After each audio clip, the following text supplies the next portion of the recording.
pueda, Señor, nuestro corazón estar al 100% atentos a tu palabra. Que así como los discípulos, Señor, escuchaban con atención cada frase que salía de tu boca, que así podamos entonces, Señor, tener el discernimiento necesario para escuchar, para degustar, para deshilachar, para digerir, Señor, lo que tú pones delante de nosotros el día de hoy.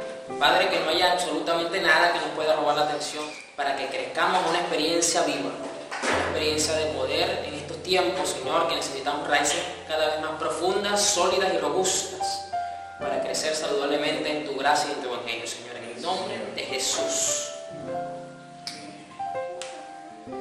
Es tremendo cuando Dios está en el lugar, cuando el Espíritu Santo orquesta el lugar para servir la comida. Hay un programa, hay muchos programas en la televisión de estos norteamericanos, pero hay unos de competencias donde el chef principal es el que coordina la apertura del restaurante para que sus pupilos y estudiantes sirvan, preparen la comida que las personas están pidiendo. De esa forma él los va puliendo y los va enseñando. Pero lo que quiero resaltar acá es que el chef principal orquesta, controla, administra todo el lugar de una manera única como él lo sabe hacer. ¿Por qué yo hago este comentario? Porque yo no me pongo de acuerdo acá con el pastor Carlos para traer un mensaje o para decir que voy a hablar, ni mucho menos él lo hace conmigo para él saber qué es lo que va a compartir durante la hora de oración que siempre tenemos antes de la predicación del mensaje principal. Y es interesante porque él venía hablando sobre la palabra de Dios, y precisamente en la parte 6 de este mensaje de los montes de Dios, donde hay una línea tan estrecha, tan perfecta, que por eso comienzo con este comentario en este momento, porque definitivamente es el Espíritu Santo orquestando, preparando todo en base al alimento, en base al menú, en base a lo que Él quiere ministrar a nuestras vidas. Así que continuando con este mensaje, vamos a ver los montes de Dios. Y este es un monte que me estuvo dando muchas vueltas toda la madrugada prácticamente. Y vamos a Génesis 2, versículo 15. Ya vamos a ir entrando. Voy a estar leyendo aquí en este texto la TLA, para los que me siguen vía digital, la traducción lenguaje actual, TLA. Génesis 2:15. Dios puso al hombre en el jardín de Edén para que lo cultivara y lo cuidara, pero claramente le dijo: puedes comer de todos los árboles que hay en el jardín, pero no del árbol del conocimiento del bien y del mal. Si comes de ese árbol, te juro que morirás. Al principio vemos que estaba Dios, su palabra, el verbo estaba con Dios, el verbo era Dios y el verbo se hizo carne entre nosotros, dice el Evangelio de Juan. Y entonces pone al hombre en una coinonía y en una armonía en la que se le era fácil relacionarse, porque estaba prácticamente al mismo nivel por la perfección que tenía, no en cuanto a la condición de Dios, porque siempre fue creado, un poco con esto, no es lo que estoy diciendo, sino que tenía a esa misma, porque estaba en la gloria de Dios mismo, tenía un privilegio único donde podía tener una intimidad espectacular con el Creador y por lo tanto con la palabra en consono. Y el mensaje que le fue dado de parte de Dios fue muy claro, fue sencillo, fue directo, fácil de entender. Y Adán tenía que replicar esto a Eva en la misma condición en la que a él se le fue impartida la palabra. Porque la palabra le fue dada a Adán, no le fue dada a que Eva no debía conocer todo el mensaje. Por lo tanto, Adán tenía la responsabilidad de enseñar a Eva tal cual como Dios se lo había enseñado a él. Ya esto lo sabemos. Pero entonces vamos a Génesis 3, donde todo cambió radicalmente para la raza humana. Y aquí voy a leer la Reina Valera 60. La serpiente empieza a entablar una conversación con Eva y dice el verso 1, pero la serpiente era astuta, más que todos los animales del campo que Jehová Dios había hecho, la cual dijo a la mujer, con que Dios os ha dicho. Yo quiero que preste y enfoque su atención en estas palabras de la serpiente. Con que Dios os ha dicho, con que Dios dijo, con que Dios les anunció. No comáis de todo árbol del huerto. La palabra de Dios siempre ha estado bajo un severo ataque. Desde el principio de la creación hemos visto esto. Al ser cuestionada por la primera pareja bajo la instigación de Satanás. Y uno de los ataques favoritos de Satanás hacia la palabra de Dios es el cuestionar. Por eso le dije, ponga énfasis en esa frase, con que Dios os ha dicho. Satanás siempre viene y atacó primero el cuestionamiento a la palabra de Dios, instigando y promoviendo la duda, la incredulidad en la pareja para poder cumplir con su fechoría, que usted lo conoce. ¿Y qué tiene que ver entonces todo esto, pastor? Bueno, precisamente que este monte que estamos mirando acá no comenzó precisamente siendo un monte, sino comenzó siendo un huerto. Y a lo largo de la historia humana empezaron a salir los montes, pero al fin de cuentas terminaremos nuevamente en el jardín. Apocalipsis 22 dice que va a ser cielo nuevo, tierra nueva. Jesucristo va a terminar el trabajo que Adán no pudo concluir y todos vamos a vivir en un valle, en un huerto espectacular llamado planeta Tierra. No va a ser solo algo limitado, sino va a ser todo el planeta transformado por nuestro Señor Jesús. Y ya entonces el monte o los montes que estamos conociendo hoy día, ya no vamos a tener esa percepción y ese manejo como lo hemos visto, porque entonces volveremos a entablar ese nivel del cual caímos, porque cuando Adán y Eva caen, salen del huerto, la palabra no cae. Si bien es cierto que Satanás cuestiona la palabra y es siempre blanco de ataque de Satanás y crea la duda, crea la incredulidad, pone al ser humano en una posición de cuestionamiento de la palabra de Dios, es el ser humano el perjudicado cuando se suma a esa línea y le sigue el juego a Satanás. La palabra no cayó del huerto del Edén. El que cayó fue la raza humana y con ello todas las implicaciones que ya usted conoce.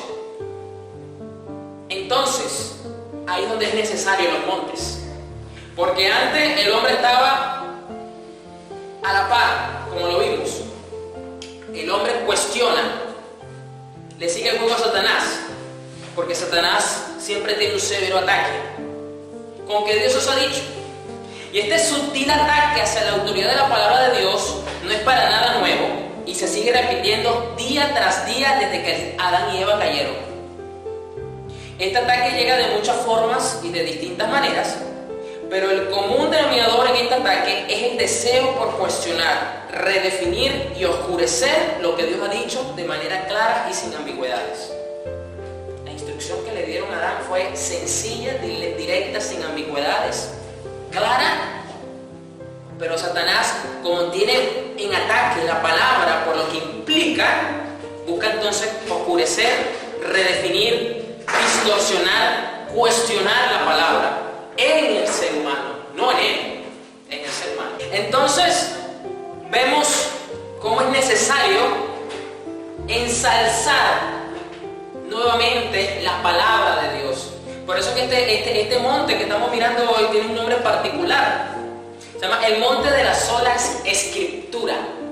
Sola escritura. Yo sé que para muchos a lo mejor es un término nuevo o poco conocido, o lo hemos escuchado, pero no tiene mucha idea de lo que significa. Y esto es un término que es conocido dentro de la cristiandad, que tiene más de 5 siglos. Lo que pasa es que por falta de conocimiento, de formación, en muchos círculos cristianos no se maneja, pero no es nada nuevo. Esto tiene más de 5 siglos operando dentro de la iglesia y viene precisamente del movimiento de la Reforma Protestante. Porque los reformadores comprendieron muy bien lo que estaba en juego en el ataque hacia la autoridad y suficiencia de la palabra de Dios. Porque ellos se dieron cuenta que esto no es nuevo. Esto no fueron los sistemas, esto no fueron los gobiernos del mundo, políticos o religiosos, que atacaban la palabra, su autoridad, su inerrancia, sino que ya se dieron cuenta que ya Satanás desde un principio de la creación de la humanidad venía atacando severamente para cuestionar la palabra. Entonces se gestaron varios eslogans con el cual pudieran identificarse todos los protestantes. ¿Por qué? Esa frase es sola escritura, es una palabra en latín. Es una frase que significa solo las escrituras, es decir, solo la palabra de Dios. ¿Por qué? Porque la tradición religiosa de la época de hace 5 siglos atrás estaba demostrado que no es que estaba negando el sistema religioso antiguo la escritura, sino que le añadía a la escritura la tradición eclesiástica. Ejemplo, la Biblia dice tal cosa, pero el Papa de la época decía tal cosa, y entonces la tradición eclesiástica o el verbo del fulano Papa se igualaba al mismo nivel de la escritura. Entonces le añadían a lo que ya estaba escrito.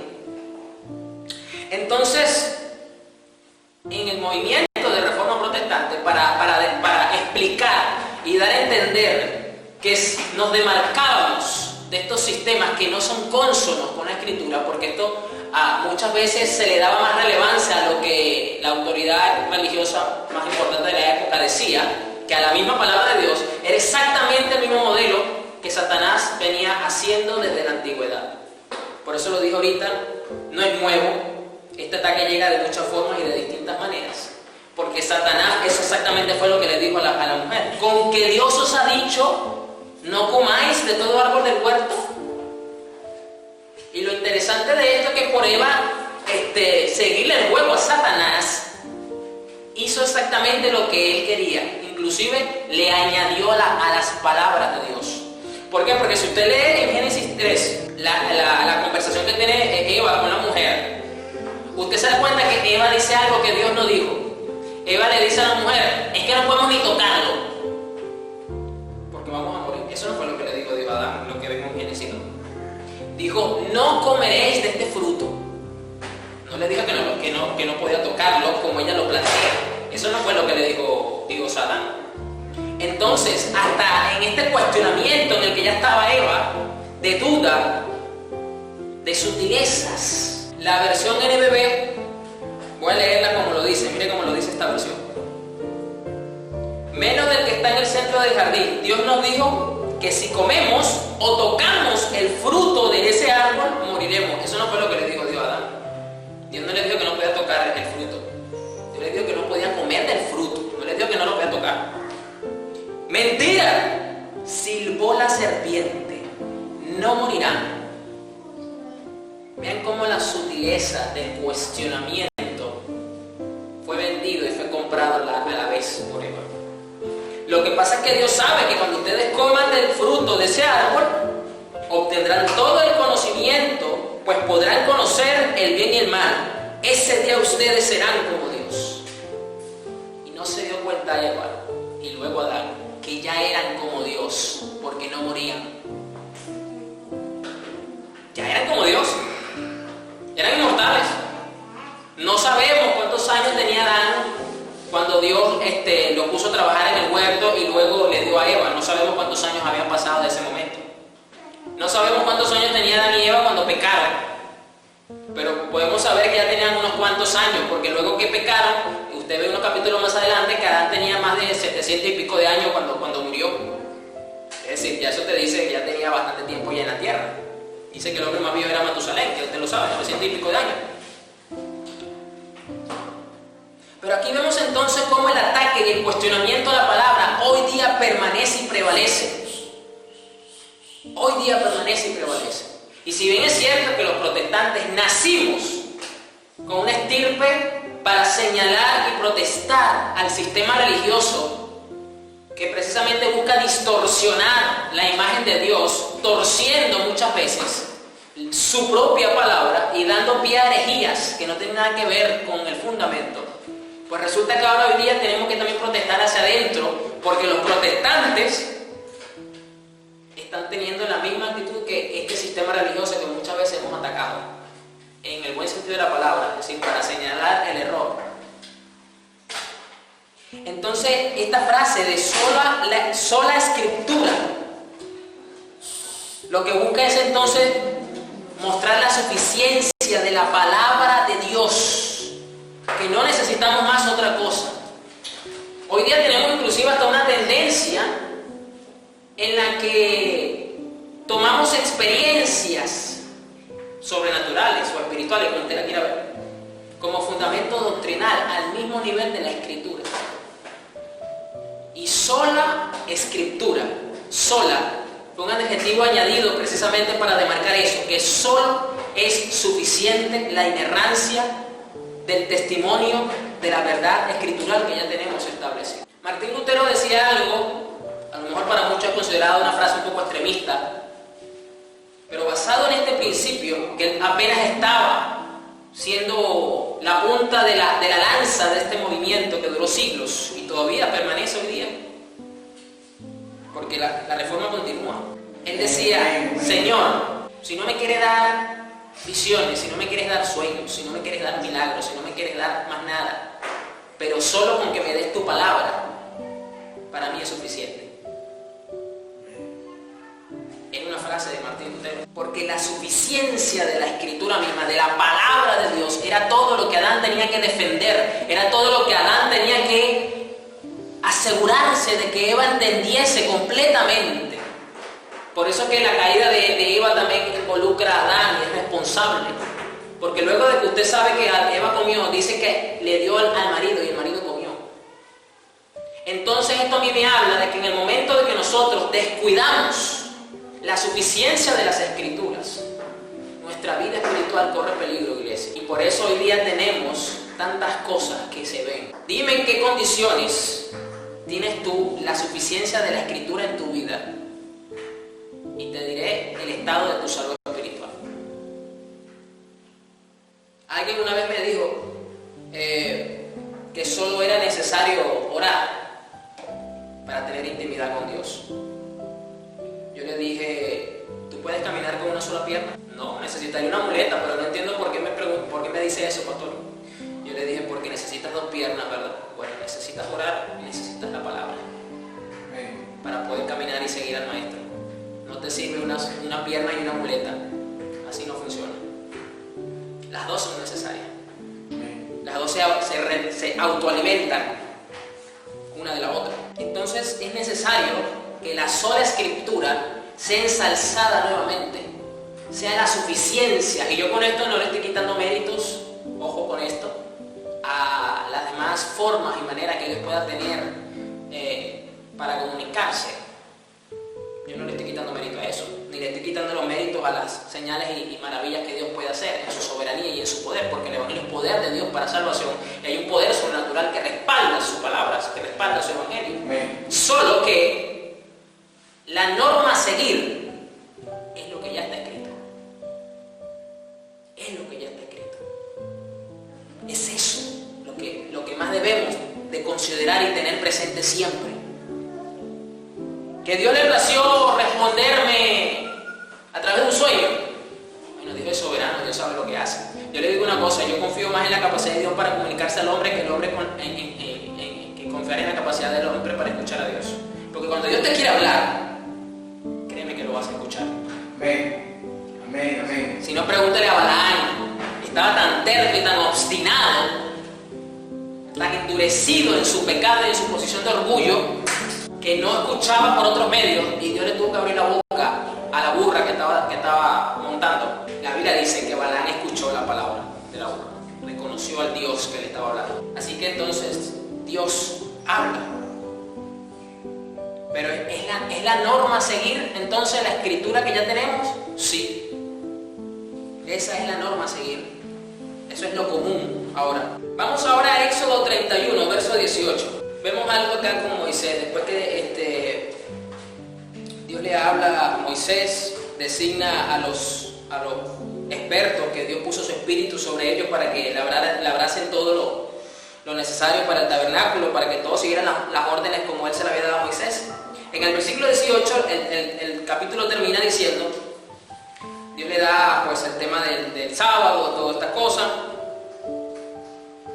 Y el versículo 18 Dios dice, cuando terminó de hablar con Moisés sobre el monte Sinaí, Dios le entregó 2 tablas de piedras con los 10 mandamientos escritos con su propio dedo.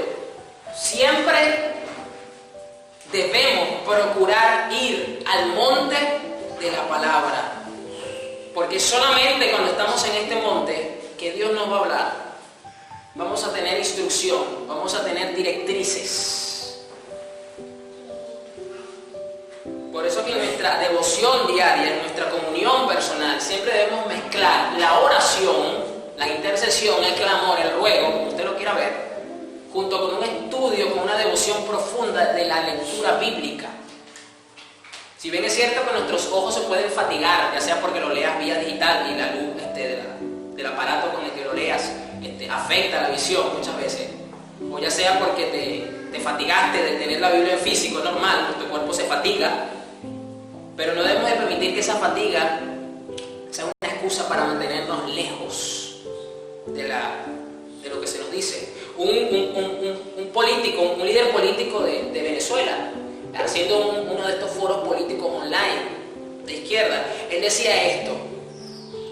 Él decía, ser chavista es hablar como Chávez, es vivir como Chávez, es actuar como Chávez, porque ese es el ideal de un chavista, ser como Chávez. Y él lo decía con tanta seguridad y con tanta determinación. Y él decía hasta que inclusive que él leía las palabras y el pensamiento y el discurso de ese presidente fallecido para que no se le olvidase sus lineamientos y su ideología política. Dice que procuraba hasta leerlo diariamente. Decía, Señor, este hombre tiene razón, él es chavista porque él es seguidor de Chávez. ¿Y cómo entonces si yo, o los cristianos, que decimos que somos cristianos, que somos seguidores de Cristo, tenemos en tan poco estima y valor tu escritura? ¿Cómo te podemos conocer? ¿Cómo vamos a saber lo que tú piensas? ¿Cómo vamos a saber lo que tú opinas? ¿Cómo vamos a comportarnos como tú eres? Si solamente leemos la escritura cuando venimos al culto. Y muchas veces no entendemos lo que se nos predica y en vez de llegar a la casa por lo menos hurgando e investigando más, lo dejamos así hasta el próximo culto. No puede ser que este personaje tenga una mayor devoción y para ese sagrado los escritos de su líder político. Vamos a ver qué pasa en el capítulo siguiente de Éxodo, el 32. En el verso 15, 32:15, leo la Nueva Biblia Viva. Luego Moisés descendió del monte, llevando en sus manos las 2 tablas de piedra en las que estaban escritos los mandamientos por ambos lados. Mire, Moisés recibió los mandamientos en 2 piedras escritas por Dios mismo por ambos lados. Tenía instrucciones precisas. Y Dios mismo preparó las tablas y escribió en ellas. Cuando Josué oyó el bullicio del pueblo que gritaba, le dijo a Moisés, suena como que si estuvieran preparándose para la guerra. Pero Moisés le respondió, no es grito de victoria ni de derrota lo que yo oigo. Lo que escucho son canciones. Cuando llegaron cerca del campamento, Moisés vio el becerro y las danzas, y con terrible ira arrojó las tablas al suelo, al pie del monte, y se rompieron. Exactamente lo que ocurrió también en Génesis. Solo que Adán no recibió las palabras de Dios escritas en una tabla. Las recibió en su estado de perfección, en su mente perfecta, en una conciencia única, donde tenía una comprensión absoluta de todas las cosas y no necesitaba un recordatorio terrenal de piedra por la condición en la que estaba. Pero aquí también Moisés rompió, tuvo menosprecio por causa del pecado, la palabra de Dios. En este caso no fue directamente en su vida, sino en las personas que él seguía. Y quebró las tablas de la ira que tenía, las aventó contra el piso. Las arrojó a las tablas al suelo al pie del monte y se rompieron. Luego tomó el becerro, lo fundió en fuego, y cuando se enfrió el metal, lo molió hasta hacerlo polvo. Mezcló ese polvo con agua para que el pueblo bebiera. Esto es algo que a mí me sorprende mucho cómo este líder hizo esto. Hizo que todos se bebieran esa cosa. Pero aquí vemos entonces que una vez que nosotros subimos al monte de la palabra y recibimos la instrucción y la tenemos en alta, tenemos que velar para no quebrantar dicha ley. Pero hay una condición real. Pastor, es difícil no quebrantar la ley de Dios. Estamos ahora en una condición de pecado. Exacto. Exactamente. Es así. Estamos en una condición en la que si Moisés las reventó por causa de la ira, ¿cuántas veces nosotros nos reventamos la palabra al día por la ira o por cualquier otra razón? Vamos ahora a Isaías 8. Voy a leer el versículo 13, leo la Reina Valera 2015. Al Señor de los ejércitos, a Él trátenlo como santo. Y si Él es el temor de ustedes, y si Él es el temblor de ustedes, entonces Él será el santuario de ustedes. Pero será piedra de tropiezo y roca de escándalo para las dos casas de Israel, red y trampa para los habitantes de Jerusalén. De entre ellos muchos tropezarán y caerán y serán quebrantados, quedarán atrapados y apresados. Ata el testimonio y sella la ley entre mis discípulos. Esto es algo que usted y yo tenemos que aplicar en este monte con las tablas que hemos recibido. Debemos atarnos al testimonio, debemos fusionarnos al testimonio y sellar la ley entre mis discípulos, que sea un sello inquebrantable. Por eso que el apóstol Pablo decía que el Espíritu Santo era un sello sobre nuestra vida. Es un sello que se fusiona, un tatuaje que no se borra, una marca que te identifica, que te recuerda constantemente. Pero debemos estar atados al testimonio, porque es Dios mismo el que testificó delante de Moisés sobre esa ley, porque fue Dios mismo el que se la dio. A Moisés no le quedaba duda del testimonio. No, esta es la ley del pacto que Dios hace con su pueblo. Aquí está, no me cabe la menor duda. Yo fui testigo, yo lo vi escribiendo las piedras, Él me las entregó. Que yo las quebré y luego tuve que volver a subir al monte de la palabra y Dios me dijo, ahora yo no lo voy a escribir, ahora lo vas a escribir tú. Yo te lo voy a dictar, escribe. El segundo juego de tablas no las escribió Dios directamente, las escribió Moisés. Eso fue como que ya va, tú las rompiste, ahora tú las escribes, pero yo te las voy a dictar. Pero fue Dios mismo el que testificó de esto. Así que debemos atar el testimonio, debemos estar atados al testimonio, no debemos amarrarnos con otras cosas añadidas al testimonio. Debemos estar solamente con el testimonio atados. Amén. Y sellado la ley entre mis discípulos. Aguardaré pues al Señor, quien ha escondido su rostro de la casa de Jacob. En Él esperaré. He aquí, yo y los hijos que el Señor me ha dado, somos señales y prodigios en Israel, de parte del Señor de los ejércitos, quien habita en el monte Sión. Y cuando les digan, consulten a los que evocan a los muertos y a los adivinos que susurran y murmuran al hablar, respondan. ¿Acaso no consultará un pueblo a su Dios? ¿Consultará a los muertos a favor de los vivos? A la ley y al testimonio. Si ellos no hablan de acuerdo con esta palabra, es que no les ha amanecido. El filtro, donde se termina toda polémica, donde se juzga todas las intenciones, donde se disecciona cualquier doctrina, cualquier enseñanza, cualquier palabra, cualquier supuesta revelación que busca traer un fundamento a la iglesia y que puede delinear el estilo de vida de los creyentes, debe ser filtrado por la ley de la palabra y el testimonio del Espíritu de aquellos que murieron por la verdad. Por eso, en mi caso particular, yo contesto muchas doctrinas que hoy día se practican con las enseñanzas de las generaciones pasadas de la iglesia. Y no es posible que supuestamente la generación actual de la iglesia haya acertado en puntos donde más de 10, 15, 12 generaciones pasadas, donde hubo tremendos maestros, donde hubo teólogos de renombre, donde hubo pastores consagrados, donde hubieron escritos a favor de la doctrina, y todos apunten entonces a lo contrario a lo que muchas veces hoy día se enseña y se predica en las iglesias. O sea, ¿es posible entonces que toda la sabiduría depositada en esas generaciones pasadas se haya equivocado y que la actual es la que tenga la razón? Yo pregunto. ¿Es que acaso entonces esa generación pasada de hermanos que también buscaban a Dios, que tenían el mismo Espíritu Santo, todos erraron, y que solamente la actual en muchos puntos tiene la razón? Yo pregunto. Y precisamente por la desconexión que hay histórica, es que se ve tanta diferencia entre el evangelio que hoy día se ve y se predica con el evangelio que antes se predicaba y se vivía. Uno dice, ¿qué pasó, Señor? ¿Dónde nos extraviamos? Pues precisamente aquí, porque no está la sola escritura. Y aquí lo dice, si ellos no hablan de acuerdo con esta palabra, si ellos no hablan de acuerdo a la ley y al testimonio, es que no les ha amanecido. No les ha amanecido todavía entonces la escritura. Esto es algo que siempre debemos buscar. ¿Sabe? Los que iban camino de Emaús eran discípulos, porque la escritura dice Reina Valera que eran discípulos que iban camino a Emaús. Emaús era una ciudad.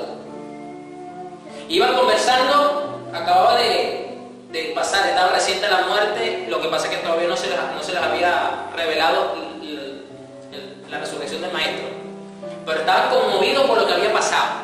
Y estaban hablando, cónchale, que mataron al maestro, no sé qué más. Y dice la escritura que Jesús se lo puso al lado. Y les pregunta, ¿qué están hablando ustedes? Como que para ver si captan, para ver si lo reconocen. Y ellos se le voltean y como que, ya va, pero tú no eres de aquí, ¿verdad? Tú eres extranjero. O sea, ¿cómo no te vas a enterar de lo que pasó? Mataron a Jesús. Y le están echando el cuento. Y Jesús le sigue la corriente. Y luego llegan a un punto como que hay como que otras vías, y Jesús hace como que si se va por otra vía. Pero como que ya era muy tarde, y ellos le dicen, mira, no es bueno porque ya es muy tarde que te vayas, tú sabes, te pueden atracar la cosa. No, que te quedes aquí con nosotros y en la mañana, bueno, si quieres te vas. Y Jesús se queda y se sientan y están como preparando la cena. Y dice que Jesús tomó la palabra y les explicó por las escrituras todo lo que tenía que acontecer con él. Y dice que en ese momento agarró pan, practicó la Santa Cena con ellos, porque lo partió y les dio a comer. Y delante de sus ojos desapareció. Y a ellos no les, usted ve el relato y ahí no dice, y se desmayaron y cayeron para atrás como condoritos. Ahí no dice eso. Ahí dice que entre ellos dijeron, no ardía en nuestro corazón cuando nos abrió las escrituras, les amaneció las escrituras.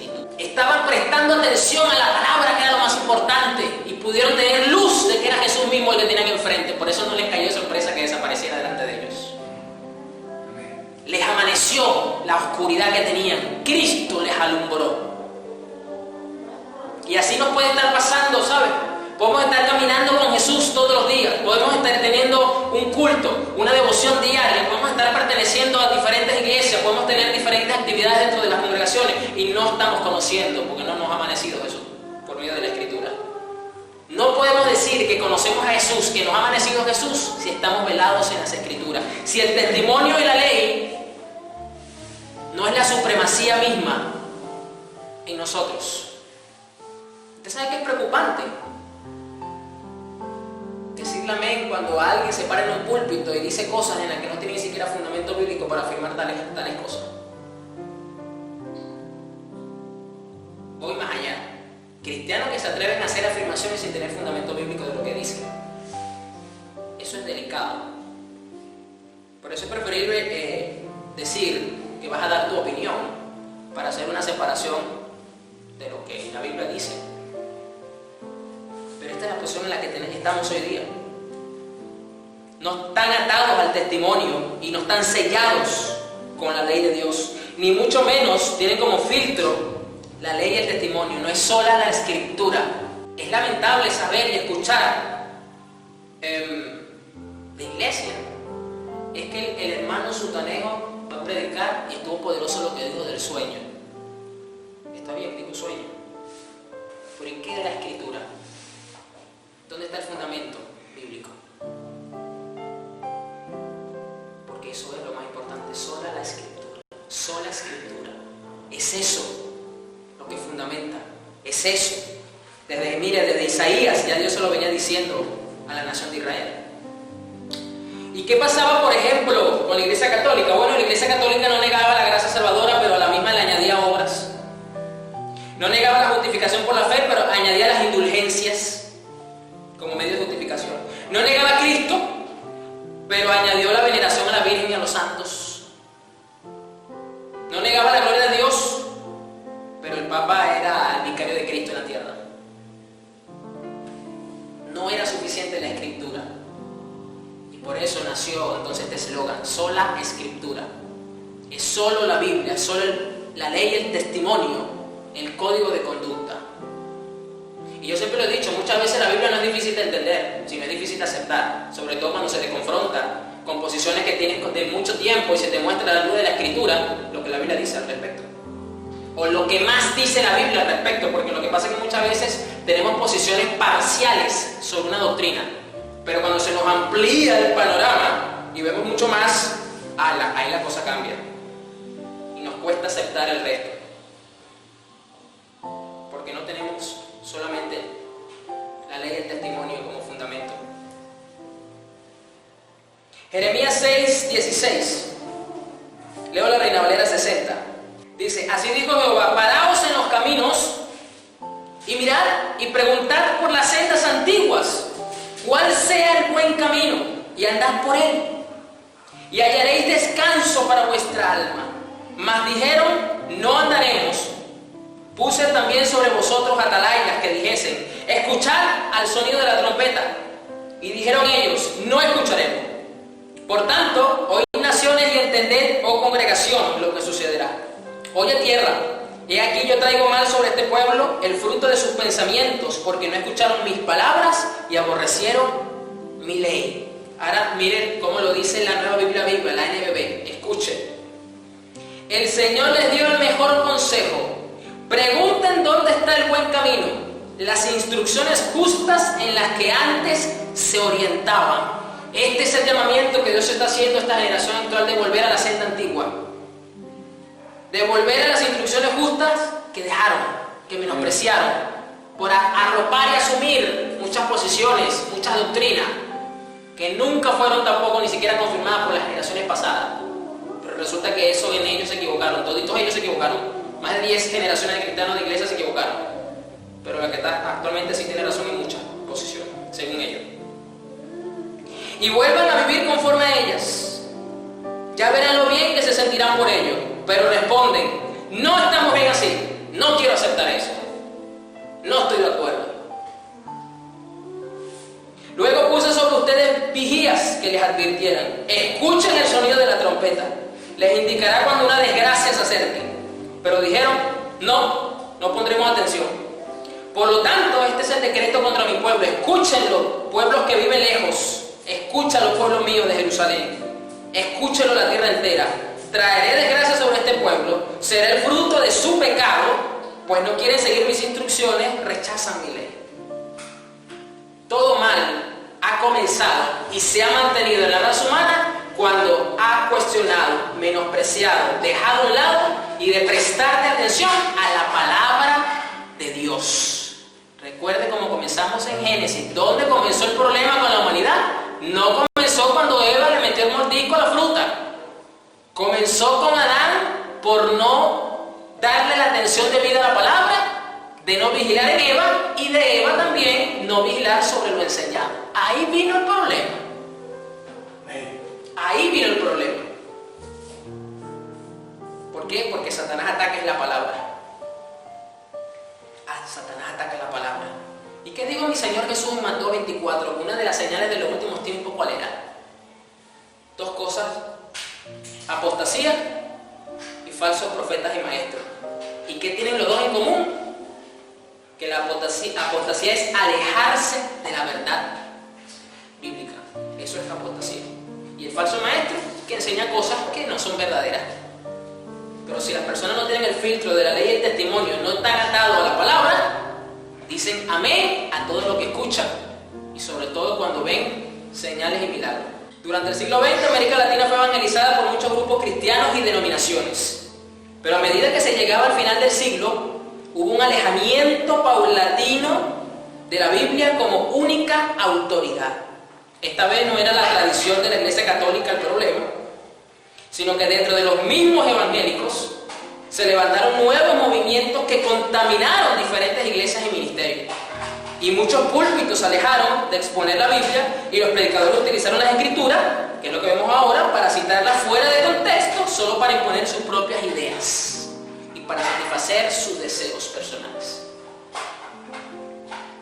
Por eso que una nueva reforma o la continuidad de la reforma es necesaria ante tanto relativismo que se está viendo. Y la estrategia de Satanás no ha variado en su forma. Ha variado en su forma, pero no en sus objetivos. En el siglo XVI quería impedir la difusión de la palabra y no pudo. Persiguió a todas las personas que Dios levantó para que no se tradujera la Biblia a los diferentes lenguajes del mundo. Para que usted lo sepa. Martín Lutero logró traducir la Biblia al alemán estando preso 1 año por la persecución incesante del Imperio Romano. Los hermanos Reina y Valera, que la tradujeron al español, y gracias a ellos usted la puede tener en cualquier versión de la Reina Valera, sobre todo la 60 que es la favorita o cualquier otra, fueron perseguidos ferozmente para evitar ese trabajo, pero no pudieron contra la palabra de Dios, no contra ellos, contra la palabra. Y en el siglo XXI quiere diluir, contaminar y relativizar la palabra de Dios, pero tampoco lo va a lograr. Y por eso es necesaria la reforma hoy día, continuar con la reforma. Porque es contra la palabra que Satanás se levanta. No es contra usted, no es contra mí. No es contra un ministerio. Nosotros podemos caer, podemos sufrir. O sea, ¿quiénes somos nosotros? Nosotros no somos nada sin la palabra de Dios. Pero es contra la palabra que viene. Mateo 5, verso 1. Verso 1 dice, al ver que la multitud se le acercaba, Jesús subió ¿a dónde? A un monte. Y allí se sentó y cuando sus discípulos se le acercaron comenzó a enseñarle. Ha sido en los montes donde luego que el hombre salió del huerto ha recibido la palabra que determina, que marca directrices trascendentales en su vida. El sermón del monte es uno de los pocos mensajes o el único mensaje que se ha logrado captar completamente, que comenzó en Mateo 5 y termina 2 capítulos más adelante. Mateo 5 no es solamente el monte de la bienaventuranza, todo eso que usted lee, Mateo 5, Mateo 6, todas esas parábolas, es parte del mismo mensaje. Lo que pasa es que como tenemos una organización bíblica con títulos, capítulos y subtítulos, creemos que Jesús terminó y luego arrancó en otro lado, en lo que continúa, no, todo eso es un solo mensaje. Todo eso es un solo mensaje, todo. Y ha sido entonces cuando vamos al monte, que recibimos la palabra en su integridad y se ensalza la Escritura. Y es uno de los momentos más relevantes de la vida de Jesús, cuando sube al monte, cuando Él está en el monte, porque Él es el monte mismo de la sola Escritura. Y debemos entonces ir al monte. Y allí se sentó el maestro, ahí está. ¿Dónde estaba Dios cuando le habló a Moisés? Estaba en el monte. No estaba sentado, porque no había venido todavía Jesús físicamente, pero estaba ahí. ¿Dónde estaba Jesús aquí? Sentadito en el monte, predicando, enseñando. Vamos a 1 de Juan, capítulo 5, verso 8. Sigo leyendo la Nueva Biblia Viva. Versículo 8 dice, así que tenemos 3 testimonios. La voz del Espíritu Santo en nuestros corazones, la voz que habló desde el cielo cuando bautizaban a Jesús y la voz que habló poco antes de su muerte. Y todos afirman lo mismo, que Jesucristo es el Hijo de Dios. Y si aceptamos el testimonio de los hombres que comparecen ante los tribunales, ¿cuánto más no hemos de creer la gran afirmación de Dios, que Jesús es su Hijo? Es decir, el mismo apóstol Juan está diciendo, si en los tribunales paganos, de pecadores, de impíos, como que era bueno, de ahí viene parte de la enseñanza del derecho romano, para los que estudian hoy día derecho, del fundamento de ese imperio. Y el apóstol Juan está diciendo, si en esos tribunales aceptan el testimonio de hombres que son pecadores, que son impíos, que son malvados, ¿cómo no vamos a aceptar el testimonio dado por Dios de su mismo Hijo, del Espíritu Santo que inspiró la Escritura y del cual ahora tenemos nosotros los creyentes? Tenemos que entonces afirmarnos en el testimonio de la palabra, amados hermanos. Hoy día debe cobrar con más fuerza, debemos atarnos al testimonio mismo de la Escritura. Que toda polémica, que todo debate entre nosotros muera cuando la Escritura se abre. Porque es la Escritura la que tiene la razón, hermano. No es una posición denominacional, no es una denominación ministerial, no es una denominación de un líder, de una persona o de un pastor. Es el testimonio de la Escritura lo que dictamina la sentencia final sobre cualquier controversia o polémica que se pueda desatar. Es eso. Y si aceptamos el testimonio de los hombres, ¿cuánto más no hemos de creer la gran afirmación de Dios? Es Dios mismo, es su palabra. Tenemos que creerla, entenderla, ensalzarla. Debe ser la única fuente final autoritativa que sentencia cualquier cosa, y más si tiene relación con la salvación, con la iglesia, con la vida. Y sobre todo con situaciones que pretenden establecer un fundamento doctrinal principal dentro de una congregación. Debemos de ir siempre a la Escritura y ahí debe morir toda controversia. Lo que la Biblia diga, eso es. Lo que la Biblia diga, eso es. No la experiencia que yo tenga, no el sueño, no la visión. Es lo que Dios dice. Es eso. Por eso mi deber y mi responsabilidad es presentarle a usted el testimonio de Dios mismo, porque Dios testificó de su propia palabra, porque es la palabra hecha carne. Es el Espíritu de Dios el que la inspiró. Por eso yo me paro aquí con mucho temor y temblor y pidiéndole a Dios mucha sabiduría para poder exponer delante de usted la Escritura, para que usted se le abra y se le sea iluminado y usted pueda ver a Cristo en la palabra y usted pueda crecer. Esa es mi intención siempre. Por eso yo siempre le he dicho, si algo no te gusta de la Escritura, no es la Escritura la que tiene el problema, eres tú. Soy yo. Esa es la verdad, porque Dios es el que tiene la última palabra siempre y la va a tener. Si algo a mí no me gusta de la Escritura, yo debo revisar por qué a mí no me gusta eso de la Escritura. No simplemente, a ver, porque el hermano o Sutanejo dice algo parecido a lo que yo creo, pero ¿por qué entonces estoy aparentemente en incomodidad cuando también escucho esto, pero de esta forma? ¿Qué está pasando? Si hemos visto que Dios no se contradice, que siempre hay armonía teológica en todo el consejo de Dios, ¿por qué? Señor, ayúdame a ver qué está pasando, porque contra el testimonio nadie puede. Si no, pregúntele a Pablo, que el Jesús se lo dijo: Pablo, no te conviene darle golpes al aguijón porque no vas a salir bien parado. No puedes, Pablo. Mientras más duro golpees, más daño te haces. Segunda de Pedro 1, verso 19, leo la TLA. Por eso estoy completamente seguro, dice el apóstol Pedro. Estoy completamente seguro. Mira la diferencia de Pedro en la condición caída de regeneración, de santificación, y compárenlo con la posición de Eva, que estaba en un estado de perfección espiritual y natural. Perfecto. Pero aquí dice que él estaba completamente seguro, mientras que Eva no estaba segura. Empezó a cuestionar la palabra. Pero Pedro dice que sí. Pedro dice que estoy completamente seguro de que el mensaje de Dios que anunciaron los profetas es la verdad. Por favor, presten atención a ese mensaje, pues le dirá cómo vivir hasta el día en que Cristo vuelva y cambie sus vidas. Seguimos esperando a nuestro Señor Jesús. Sabemos que va a venir y en el proceso somos cambiados. Pero antes que nada, deben saber que ninguna enseñanza de la Biblia se puede explicar como uno quisiera. No se puede explicar como uno quisiera. Interesante esto. Por eso una de las herramientas muy oportunas no es solamente ser específico y puntual, sino muchas veces hacer una comparación general de los textos o de las interpretaciones,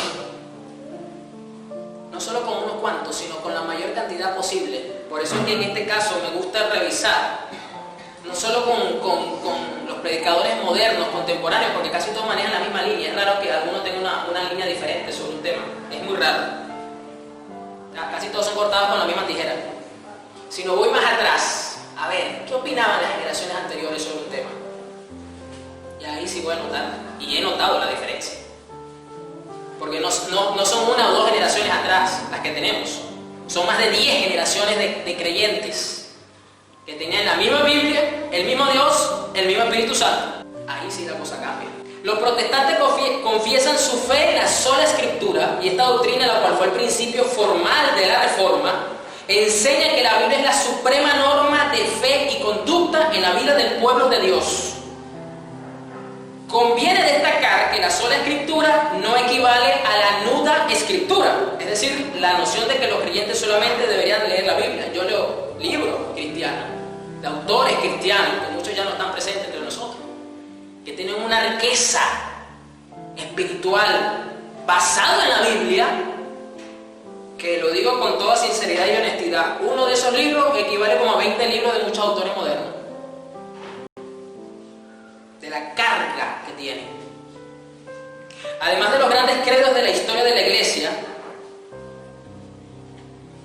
hay una gran selección de confesiones de fe y de catecismos magistrales, si usted no lo sabía. Además de un gran número de libros preciosos de siervos que nos animan en nuestra vida cristiana, que nos añaden a nuestra vida cristiana. Pero siempre la Biblia debe ser la máxima lectura. Segunda de Timoteo 3:15. Leo la Nueva Biblia Viva, NBB. Por eso que este monte es tan importante, no podíamos dejarlo pasar. Este monte está, porque vemos entonces cómo el monte de la palabra está presente luego de que Adán y Eva caen del huerto. Dios lo tiene que hacer subir nuevamente. Por eso yo me sorprendí mucho cuando yo estaba escuchando el principio del culto. Yo decía, Señor, es que tú te la sabes toda. Tú sabes lo que tu pueblo necesita. Tú sabes lo que tu pueblo necesita ser añadido.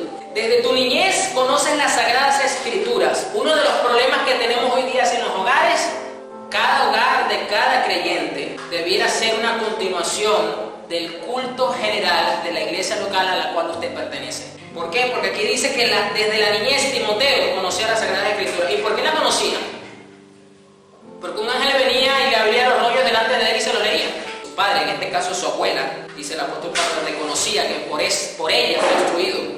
Los problemas que tenemos en el hogar, de las deficiencias que tenemos en los hogares cristianos, pasa precisamente porque sola Escritura no tiene el sentido, no tiene la relevancia y la importancia dentro del núcleo familiar.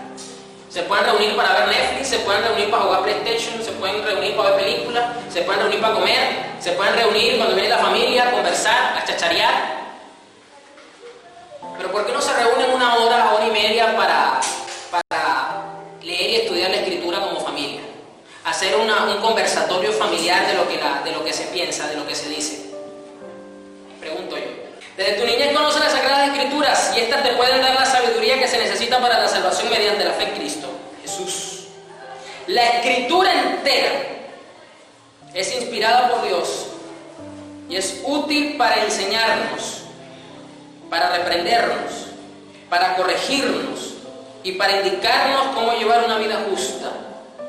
Si los padres creyentes aplicasen más la Escritura para corregir, para enseñar, se les hiciera más fácil lidiar con la crianza de sus hijos. De esa manera, los servidores de Dios estarán plenamente capacitados para hacer el bien. Yo vengo de una iglesia en Venezuela que era una iglesia grande y tenía un anexo aparte para los niños. Y era muy curioso ver porque los hermanos llegaban con el hijo y prácticamente decían esto: háganmelo cristiana, aquí se los dejo. Yo me voy al culto. Yo notaba la cuestión y decía, ya va, pero es que esto no comienza en la iglesia. Esto comienza en la casa. En la iglesia se le enseña a los adultos lo que deben enseñar en la casa, a los padres, a los representantes. No, pero ellos querían que el muchacho entrara como en un autolavado. Usted sabe que los autolavados en Estados Unidos entran por una puerta y usted ve todo el proceso de cómo lo lavan, lo pulen, lo limpian, y sale del otro lado como de agencia, pulito y todo. Usted solamente va y paga. Bueno, más o menos así, esa era la concepción que estos hermanos tenían en la iglesia, que ellos dejaban al niño por una puerta y en hora y media salían por el otro, ya hablando en lengua, glorificado, flotando en una nube, echando fuera demonios y todo lo demás. Y ya va, pero espérate, así no funciona. Así no es.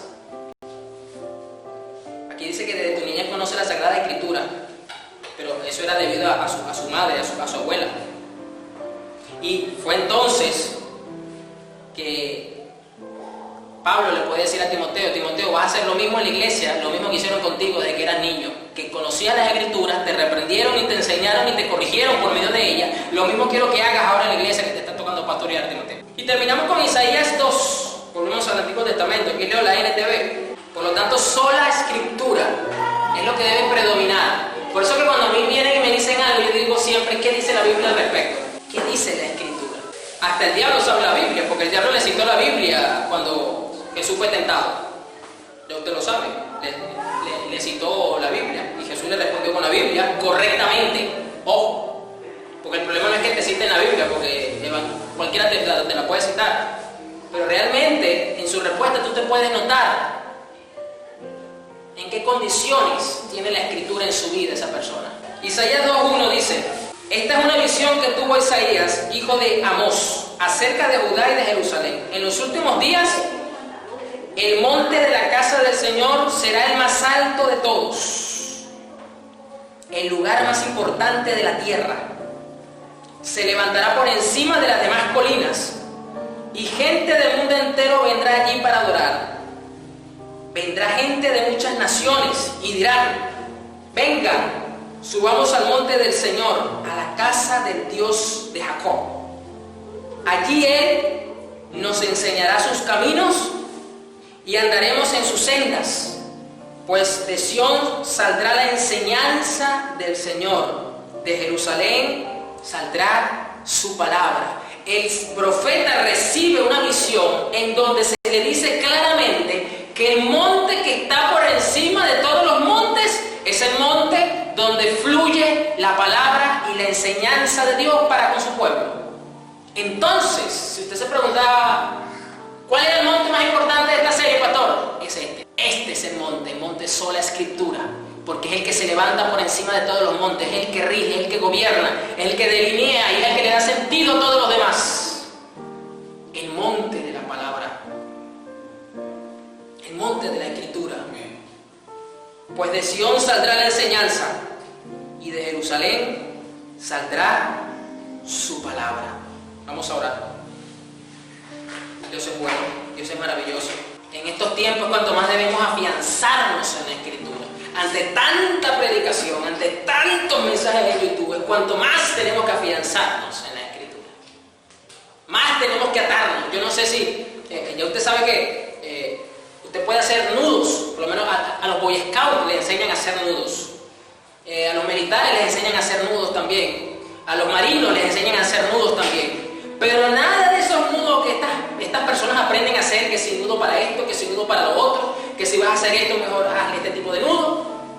Nada de eso funciona si no tiene firmeza y fuerza en el temple a la hora de hacer el nudo. Pues con mucha más razón debemos tener ese temple para atarnos al testimonio y a la ley de la palabra. Que haya esa fuerza, esa templanza, esa atadura para con la escritura. Y no importa cuánto camino ya hayamos recorrido con el maestro siempre está dispuesto a abrirnos el entendimiento para que lo veamos, para que nuestro corazón arda en la escritura. Y siempre que tengamos alguna controversia o debate dentro del seno de la iglesia, que van a existir. A lo largo de la iglesia han habido debates, polémicas y controversias de temas doctrinales. Esto no es nuevo. Siempre han existido. Siempre sola escritura. La palabra, el razonamiento final, el veredicto final, siempre lo ha dado lo que la escritura dice, expuesta delante de todos nosotros. Así que eso es lo que debemos hacer siempre. Así que vamos a orar, porque desde Sión salió la palabra y la enseñanza. Y Dios espera entonces que nos atemos a la ley y al testimonio. Y que entonces todos nuestros filtros, pero ya usted entiende que debe ser un filtro profundo, no un simple mosquitero. No. Un mosquitero es un filtro, para los que no sé si aquí en Perú le usarán ese término, que precisamente en Venezuela, como el calor trae mucho la plaga, es incómodo poder dormir muchas veces por la plaga. Entonces uno coloca una tela que es como transparente, que permite que el oxígeno, que el aire fluya, pero no permite que la plaga penetre. Entonces eso es un tipo de filtro, si se quiere. Pero Dios no quiere que tengamos mosquiteros espirituales. No. Dios quiere que tengamos filtros más fuertes, más profundos, más estables. Así que oremos. Señor, en el nombre de Jesús yo te bendigo. Yo te alabo, Señor, porque definitivamente tú tienes control de cada servicio que aquí se realiza. Tu Espíritu Santo, Señor Jesús, alinea todas las cosas consono con tu voluntad, Señor. Padre, yo te bendigo y te pido que tú puedas entonces ensalzar, levantar sola escritura, Señor, este monte de donde sale tu enseñanza, de donde fluye, Señor, tu palabra en tu iglesia. Que aquellos que le falta entendimiento, sabiduría, comprensión, tú puedas, Señor, abrirle como lo hiciste con los que iban camino a Emaús, para que de ahí en adelante su caminar contigo sea de máximo provecho. Padre, que entonces así estemos capacitados y estemos caminando por la senda antigua, Señor Jesús, a la cual tú estás llamando a la iglesia, Señor, a la cual tú estás levantando este movimiento de reforma nuevamente y le estás dando continuidad hoy día, Señor Jesús. Que esto no es algo de un hombre, de una denominación, Señor, sino eres tú mismo, Señor, en medio de tu pueblo, en medio de tus hijos, Señor Jesús, para gloria y honra de tu nombre. Señor, yo te pido así que bendigas a tus hijos.